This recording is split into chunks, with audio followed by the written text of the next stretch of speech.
The first result of meditation is you become more energetic. In the beginning, many people, when they are first time doing meditation, they go into sleep. This is called as yogic sleep. There are 4 stages. The first is yogic sleep.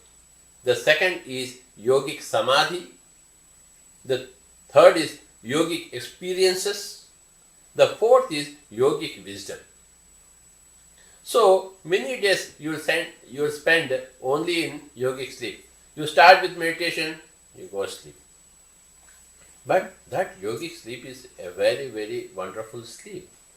Half an hour of yogic sleep is equivalent to 6 hours of normal sleep. In the normal sleep, you have got so many dreams, so many things are happening in your mind. You are more tensed sometimes than when you are not in sleep. Okay, so lot of energy is wasted in dreams, in unwanted dreams. Many dreams could be message dreams, but many or 90% on an average are unwanted dreams. So you lose a lot of energy in the dreams. The soul's energy is lost in the dreams. So that's why you need to sleep a sound sleep where there are no dreams. That is yogic sleep. After a few days, then you will go into yogic samadhi. It is not sleep. You are aware of whatever is happening in the room, but there is no mind stuff. There is no mind stuff. That is called a yogic samadhi. You are as if you are in sleep, but you are fully conscious, but the mind has no trouble at all. That is yogic samadhi. That is second stage.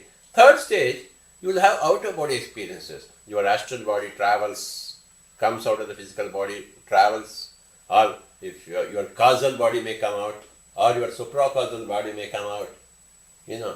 So these are all called as yogic experiences. How the result of those yogic experiences is yogic wisdom. Oh, I am not the body. I am a consciousness. I have got so many other bodies, other frequency bodies than the physical body. So that is called as yogic wisdom. When you reach to that yogic wisdom, you are a master. You are an enlightened master. The earth has seen thousands and thousands of enlightened masters.